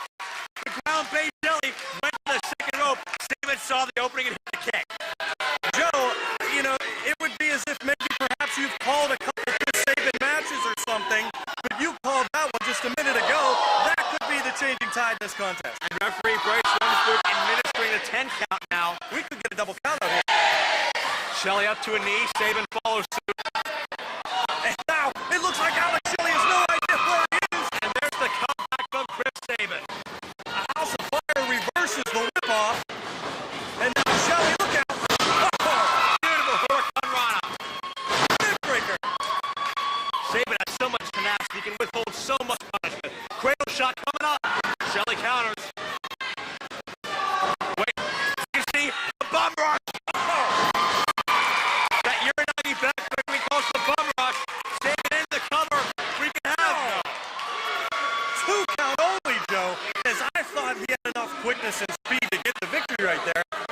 But how professional and how academic of Chris Sabin to try to get that quick victory right there. I mean, he had the upper hand here in the past 30 seconds and hasn't let go. Sabin just a half second away from maintaining his title and his undefeated streak. Irish whip now. Shelley into the far corner. Shelley counters with a boot. Perhaps a tornado DDT here by Alex Shelley. No. Advertising too much. Sabin counters. Charge ducked out of the way. And Shelley hits the tornado DDT, plants him on his head. We could have a new IWC Super Indy champion. Cover. Oh, Sabin. Alex Shelley, the frustration starting to set in now. If you look at his face right now, no matter what he does, he can't keep Sabin down. No, absolutely. I'm telling you what, I'm getting the goosebumps here. This is so reminiscent of the finals of Super Indy 3. These two just Wait, shell shock heavy attempt. action. Sabin counters into a go behind. Charging in. Now, powerbomb. Beautiful running powerbomb. Shelley landing on the back of his head. Barely kicking out. Those are painfully close. And that's painful on Alex Shelley's part. Painfully close to a 3 count right there, retaining the title. This is high impact hitting and maneuvering here by these guys. Unbelievable action. This is what the Super Division is all about. It's one of those contests, I've heard the old cliche, don't blink, you might miss something. Well, that happens here in IWC in the Super Indy division. Another high-risk move coming up. Sabin now mounting the top rope. There's one of those Shelley slaps. Oh! Super Manhattan drop. Final cut. Shelley, he's got a championship. No! I thought that was it. I did too. I'm away from having a new Super Indy champion. I can't imagine taking an inverted atomic drop like that from the top rope right into Well, right, yeah, right he into the did. difficult area. You get my point. Great sequence of Sabin counters with a back kick. Shelley's reeling. The Backslide, perhaps. Is he out of no? Look at. He's twisting Benjamin suplex into another cover. No. So many close falls back and forth in this contest. And Alex Shelley right now looks like if he could institute a timeout in wrestling, he would right here. Shades of Kobe as castrator moments ago. Another star who Chris Sabin has defeated, along with AJ Styles, Jimmy Jacobs, so many others. As now Sabin's going to take a risk. Well, you got to figure perhaps the law of averages could hit Chris Sabin here this afternoon. And right here could be the beginning of the end. We could see a new IWC Super League champion.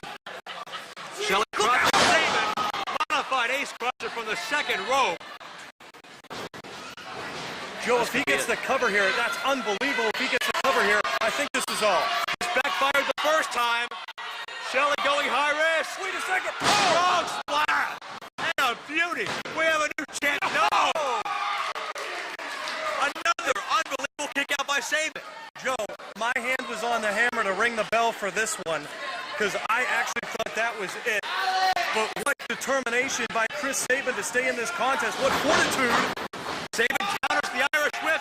Cradle shot. Cradle shot. Cover. Good night, Alex Shelley.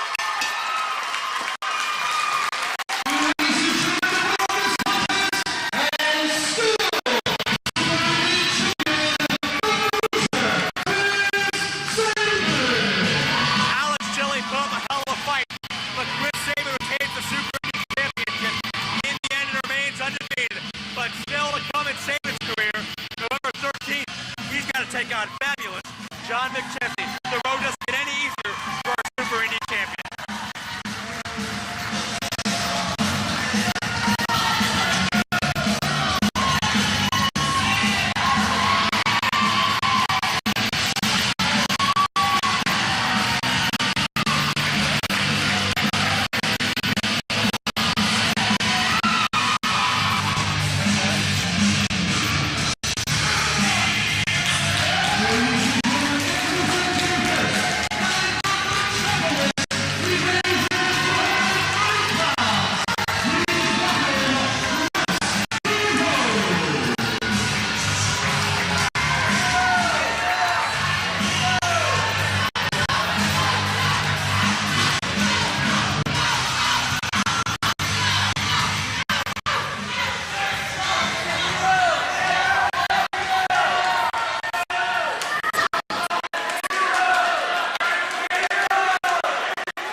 has been raised in Newville, PA.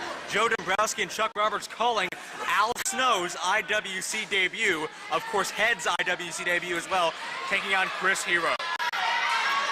Joe, what a treat for everybody, not just in Newville, but all of us here in IWC for having somebody like Al Snow here on our card and taking on the cocky superstar known as Chris Hero. I tell you what, this is going to be a lesson, not only in entertainment, but it's going to be a wrestling lesson, I think, for Chris Hero.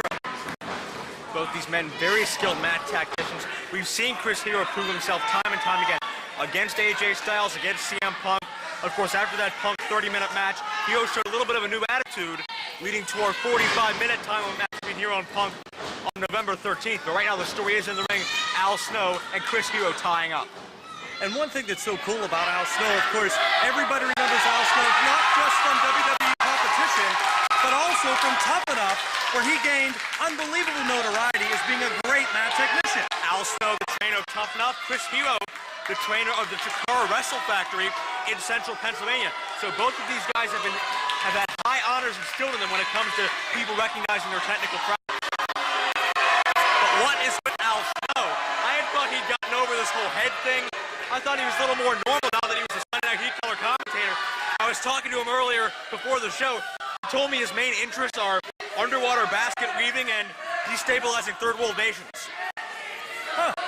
Maybe that's something that Head enjoys as well. I have no idea. The voices only talk to him, so I wouldn't know. And what's kind of funny, in the back, how he carries around Head with him quite often. Well, they don't like to be touched. No, I'm definitely not allowed to touch Head, that's for sure. Side headlock by Al Snow, the former 6-time WWF Hardcore champion, also a former European and World Tag Team champion. Chris Hero, of course, holding the IWA Mid-South Heavyweight Championship in his day. Both these men very well decorated, but at the same time, very much underrated in wrestling. We talked about that earlier. Al Snow never really got his just dues in wrestling. He was always labeled as a hardcore performer, and basically never really capitalized on the momentum he gained when he first rose to prominence in the mid-90s. You know, you're exactly right, and I would agree with that. And the one thing you have to recognize, and the nice thing about having Al Snow back here in IWC, is this is like returning to his roots. This is where he started. He started by working gyms, being an opener, then being right after intermission, then to main events. And even though he has gained a lot of national notoriety, as you suggested, he's back here in front of an unbelievable crowd here just outside of Harrisburg, Pennsylvania. That's respectable, Joe. Hero with the shoulder block takes down Al Snow. Meanwhile, Chris Hero also very underrated, just because he doesn't compete regularly for one of the 3 major promotions in this country. A lot of people overlook him, but Chris Hero is just as skilled as anybody on any roster anywhere. Now, there's no question that Chris Hero, there's a reason he's wrestling Al Snow. There's a reason he's wrestling CM Punk in a few weeks in a 45-minute time limit match. The reason is because this guy is good. And promoters like to see and put him in the main event because they know if they put Chris Hero in the main event, the fans are going to get their money's worth. And another reason, a little fun fact here, both of these superstars did start their careers in the Dayton, Ohio area. So they've sort of paralleled each other. No, they definitely have.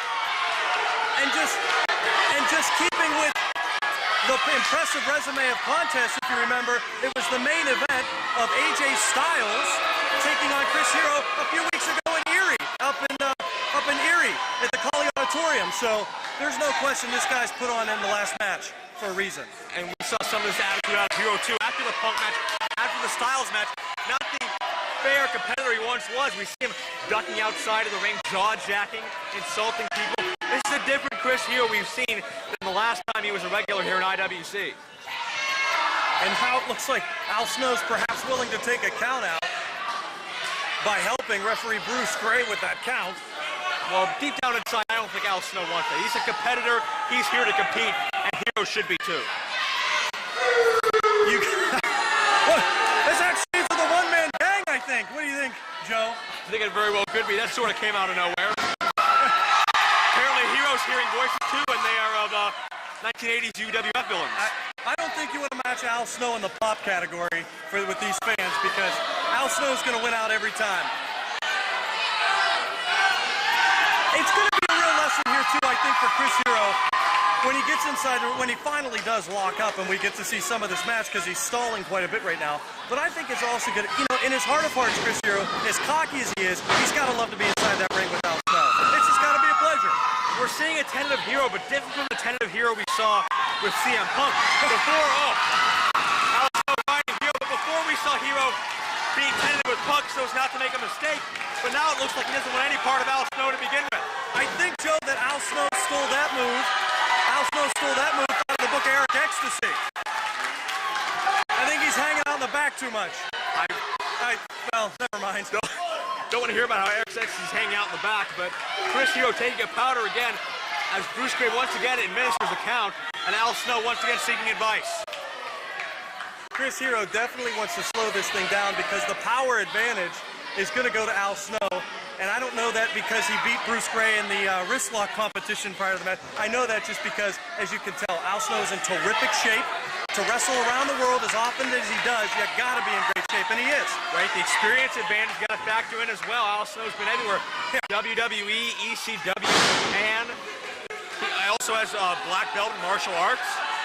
If there's an acronym for an organization, a wrestling federation, he's been there. That's true. Finally, Joe, it looks like these two with the collar and elbow. Maybe we might get the match underway here tonight. Side headlock by Hero. But the Snowman trying to counter, drops the leg down. Hero cuts off momentum and flips it into a chicken wing. Back into the side headlock. Great float over, great technical skill by Al Snow. Absolutely. The technical prowess is going to go to Al Snow in this match because he's a textbook himself. I mean, this guy knows, look at him. He knows every counter for any move that you can put on the guy. Floating from side headlock to side headlock. Al Snow's putting on a technical clinic right now. And you know what, Joe? Actually, if this match gets to, you know, Al Snow did say he wanted the match to be over, so we could see heat. I don't know if, I think he's promoting himself with the program. Side headlock again by Hero. See if Al Snow's a counter this time, trying to distance the body on body that Hero has. Shot off into the rope, shoulder block. Hero gets the better. Another one. Hero's got that momentum on his side. Stiff forearm shot. One thing that's kind of funny, nice body slam right there. And now it looks like Chris Hero, if he can if he can maybe increase the pace of this contest, you know, maybe he could sneak out with a victory. If I were taking bets here, I'd put my money on Al Snow, but you never know. You can get an upset at any moment in time. Indeed, and he's going back to that safety zone, that side headlock. Hero's weight on top of Al Snow's weight. Al Snow has no leverage whatsoever in order to get out of this. His best bet, try to flip Hero over on top of his shoulders, maybe surprise him with a quick pin.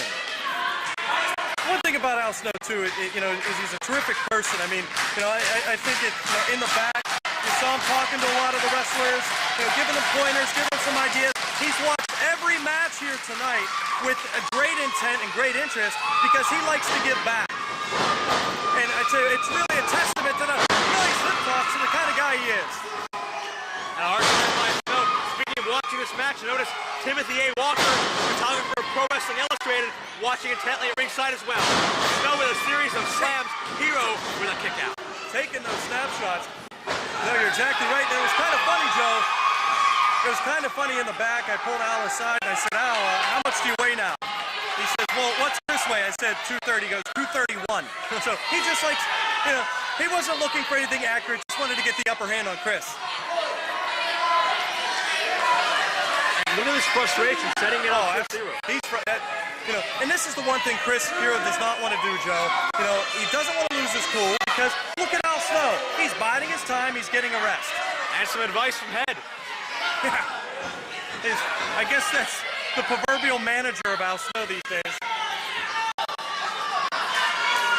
Maybe I wouldn't put Head up there in the ranks of a Bobby Heenan or a J.J. Dillon. Or Jim Cornette. Or Jim Cornette. Or one of your favorites, the mayor of, what was that guy's name? Mayor Mystery. Mayor Mystery of Parts Unknown, something like that. Well, Joe, I apologize for putting him into that class of individuals. You should, please. And now it looks like Chris Hero wants a test of strength with Al Snow. He's got a better chance against referee Bruce Gray. Al Snow's been looking for a knuckle lock for 10 minutes. That's why That's why he competed against Bruce Gray. Now Hero wants it. Is Snow talking to his hand? I don't know. I know his fascination with head. I don't know what his fascination is with his hands. He looks like Baron von Raschke walking around in there with his hand in a claw-like move. I'm sorry, the Baron was way before your time. Excuse me. I know the Baron. Excuse me. The Baron, one of the finest individuals to come out of London, England. What? Now we're finally going to see this knuckle lock. This is the Greco-Roman knuckle lock, which usually turns into a Greco-Roman kick to the midsection. Well, there's that power advantage demonstrated by the Snowman. A Hero with a cheap counter. A cravat into an overhead suplex. Unbelievable. There's that influence of Chris Hero's experience over in England and Germany, competing for promotions over there. A lot of moves we don't usually see in the States, but he can break out to surprise an opponent. And you know what? He's going for so many near falls right here. He's taking a lot of energy out of himself. He's going to want to stick on top of Al Snow, and I don't mean for the lateral press. I mean, he's going to want to hit him here with something. But he's taking just as much energy, if not more, out of Al Snow, having to muscle all that body out away from his body. And now Chris Hero backs him into the corner, but Al Snow fights back. You could hear that punch from here. These guys are going to, they might walk away from this match with lockjaw. Hero to the midsection again, another shot to Al Snow's jaw. Hey, as long as we don't, Joe, that's all that matters. As long as we don't have lockjaw. Indeed. Irish whip. Snow goes up and over head first and falls to the floor. Kind of went up and over there. It looks like he, you know what, Joe? He might have caught his head or his neck on that second rope on the inside. It's tough to tell, but he's not getting up. Could be Al Snow looking a little discombobulated there, and now it's Chris Hero in the ring waiting for action for a change. And if I'm Chris Hero, I'm going to stand and get on top of Al Snow in any way, shape, or form. You know, actually, if I'm Chris Hero, I might want that count out. Knuckle lock on the outside, and Hero with that shot to the midsection you were talking about. Yeah, the Greco-Roman kick to the midsection. I've seen that written down in books somewhere. Roll Snow back in, but cannot get more than two. And now, that side headlock applied to Al Snow by Chris Hero. And as you always say, Joe, never to take anything away from them match inside that ring, but every time I see Chris Hero, and every time, all he's ever talking about or thinking about is that upcoming 45-minute match with CM Punk. I mean, this is going to be momentum, definite momentum if he can get a victory over Al Snow. Hard shot to the back of Al Snow. That's in Wilmerding, PA on November 13th. Hero versus Punk. The East Coast chapter continues. But right now, Hero pounding away at Al Snow, working on that, well, that hand area. What's the deal, Joe? I'm certain as one of the correspondents on IWC.com, you know very well. These two, Chris Hero and CM Punk, that is, they've had so many type of draws that they've had. I mean, this is a storied past. Am I right? These guys are definite Iron Men. There's no telling how long this match can go, especially when you have such evenly matched superstars as this. Yeah, those two are definitely even matched superstars. Go to the cover. And all you can hope in a match like that, all you can hope in that match is that, based on what we saw earlier with CM Punk and Sterling James doesn't have anything to do with that contest. Because it looks like his feud with CM Punk isn't over either. Well, now we have Sterling James, Keenan, and CM Punk apparently on the same side, which that's going to get more bizarre as the weeks go on. Hero with a front face lock now to Al Snow.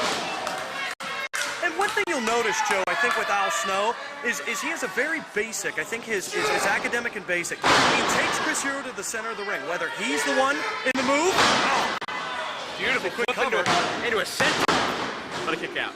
Al Snow stays in the center of that ring at all times. I mean, he likes to keep mat wrestling. I mean, he's a mat wrestler, a ring technician, and he's doing a fine job. I mean, sure it doesn't look at it right now, but trust me, Al Snow's not done. Hero making a mistake. He's telling Snow to get up. You never want to do that. The crowd coming alive for Snow as Hero keeps firing away with the right hands and chops. Forearm blast. Oh, man. No one can throw a forearm or a chop quite like Chris Hero, but Snow absorbing the pain and battling back. Elbow sent Hero down. Al Snow starts to mount the comeback. Absolutely again, and Al Snow now. Look out! Back body drop takes down Hero. Al Snow right now feeling the momentum, getting all of these fans here in Newville behind him. And look, Chris Hero's now begging off. Very uncharacteristic. What? The trademark headbutts. Knock at the clothesline though by Hero. What a forearm jab. Oh, absolutely. He caught, and he might have caught Al Snow off guard because he went down hard. And now Chris Hero, look out, scoop slam, one arm scoop slam. That's a tremendous showing of strength right there.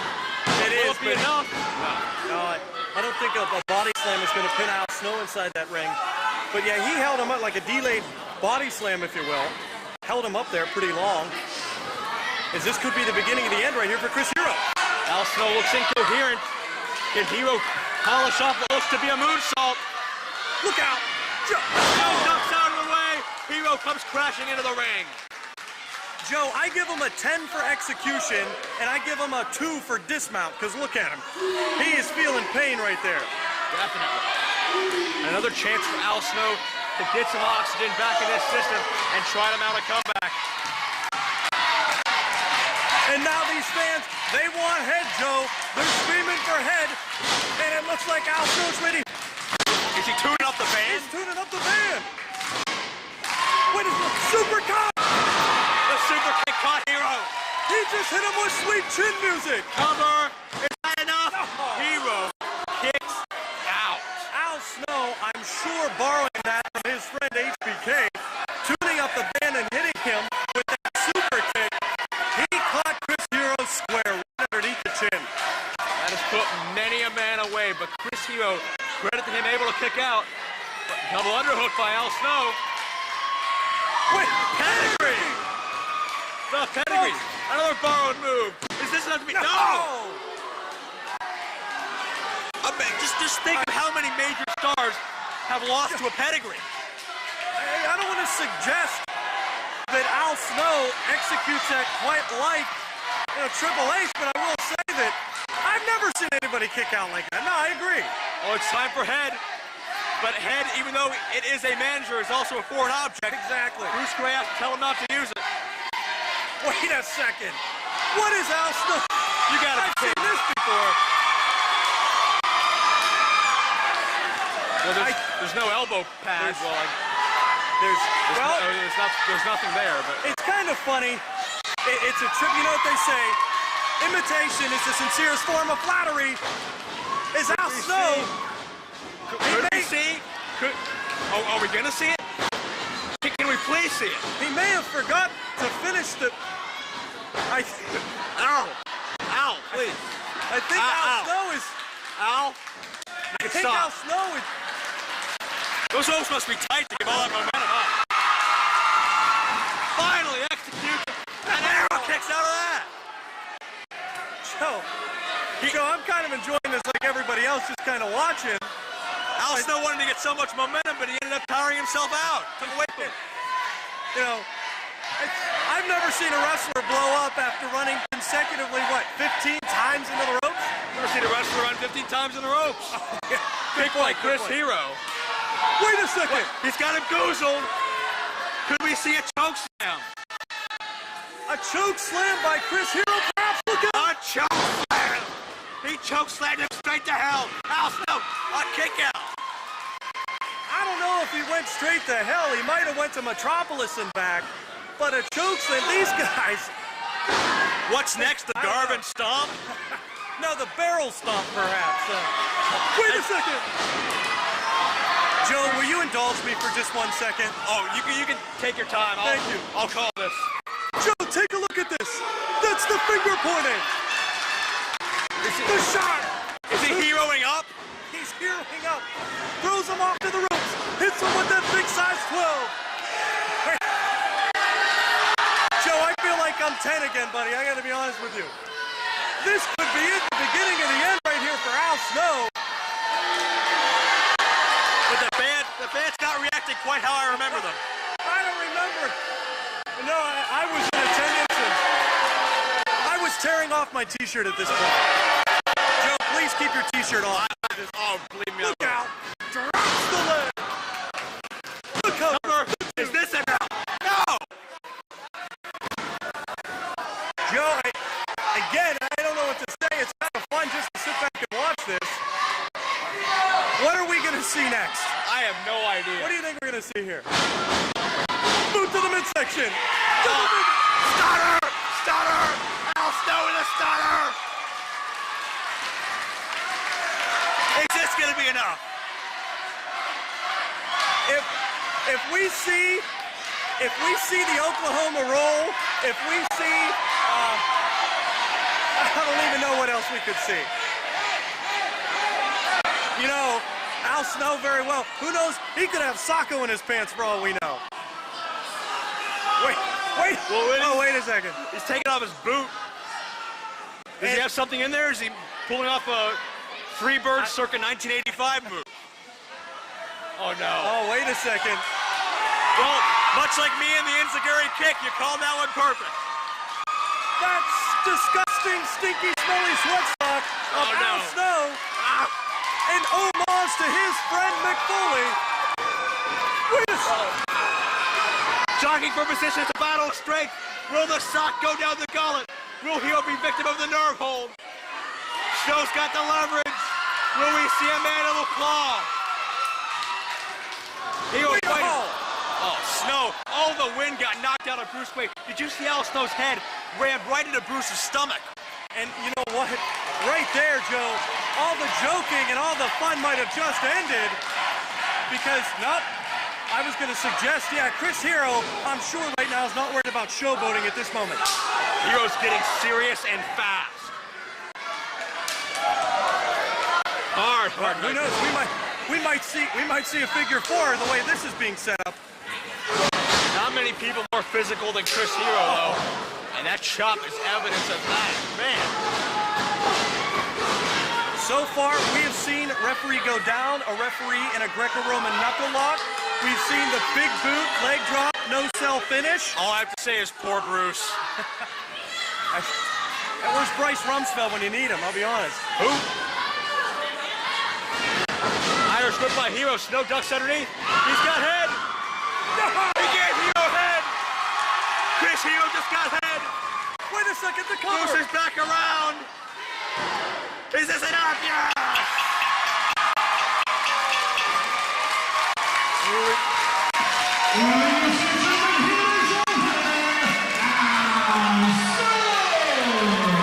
The Snowman cometh to IWC, and Al Snow victorious in his very first match here in IWC against Chris Hero. Chuck Roberts. What a night it's been in Newville. Apparently you have no final thoughts because you're directly walking away from me as I talk to you. But Al Snow celebrating in the win, in the ring. What a victory over Chris Hero. What an event here in Newville. Al Snow doesn't even have enough energy left to celebrate. What a night this has been here in Newville. We'll be back on IWC home video November 6th from Steel Valley High School. For Chuck Roberts, Bryce Rebensburg, and everybody else, this is Joe Dabrowski signing off from Newville.